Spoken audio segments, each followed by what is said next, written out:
In 2012, I acquired a massive amount of reel-to-reel tapes from a retired radio broadcast CEO, and I mean, I've sold quite a few, but it's a massive amount of tapes, and the 10.5 reels. So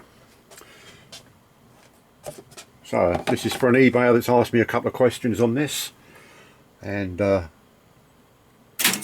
to see if it's the same as the one he's got. So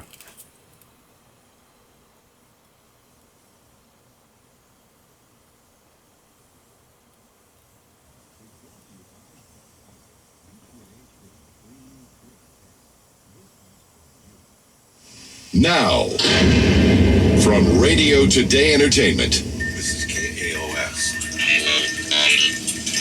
What Radio Chaos is about is this. It poses the question, will the technology of communication help us to understand one another better, or keep us apart? Press the button. You mean the button? Timothy White's Rockstars presents Roger Waters. Songwriting has become increasingly a passive occupation for me, at least in the initial stages, in that I wait until there's a specific feeling which I recognize now, where I feel very blank and cut off, and I know that means that somewhere inside me there are some feelings which, given the chance, will come out as a song. All in all it was just a break in the wall. There is something very seductive about the modern sounds that these modern machines make. But in the end, what you come back to is the blues. I was always fascinated by the very simple fact that, if there's an echo delay that's going gong, gong, gong, gong, you can go make rhythms with all the work being done for you by a simple delay device. From Pink Floyd to Radio Chaos, it's Roger Waters on Timothy White's Rockstars. Radio waves in your head. Radio, for me anyway, is the most involving of the forms of communication. Far more involving than TV.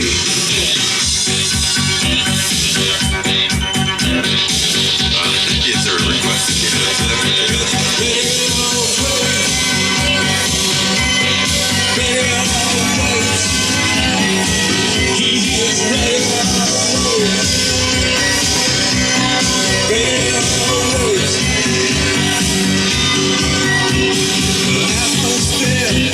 Is that I call the yellow sun is getting low. The ozone overflows with radio waves. fantastic sound quality. All leaders had a frank exchange of views. I was confused. Radio waves.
Waves, the lead-off track from Roger Waters' solo album, Radio Chaos. Hi, I'm Tony Pig. Welcome to Timothy White's Rockstars.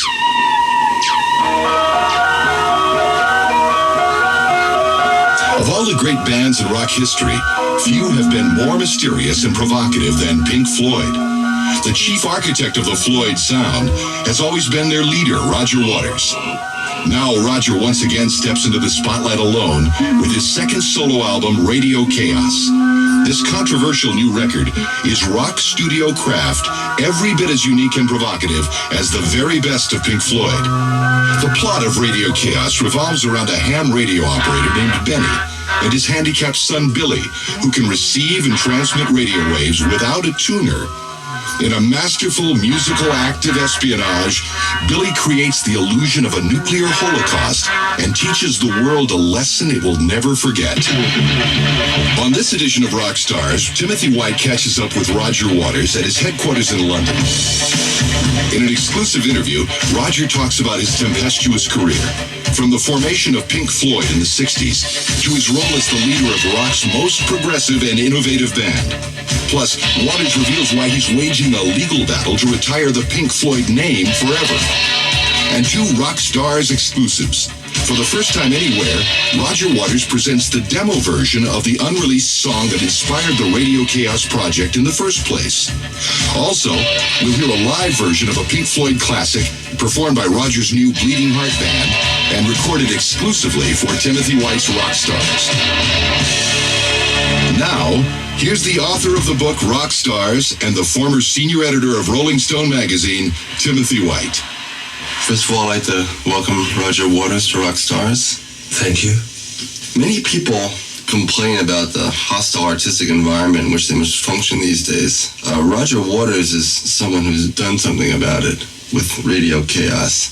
There's so many things to talk about on the record. Maybe it'd be fun to go back to when radio became important to you.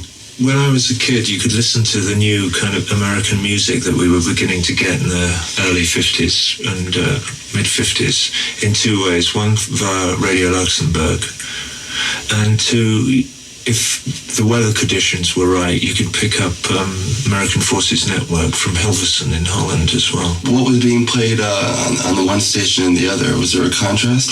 Yeah, well, I seem to remember that there were a number of jazz programs weekly on American Forces Network, which you didn't. Radio Luxembourg was only rock and roll or pop music. It was the beginnings of rock and roll in those days, so you were just beginning to get the first records coming across.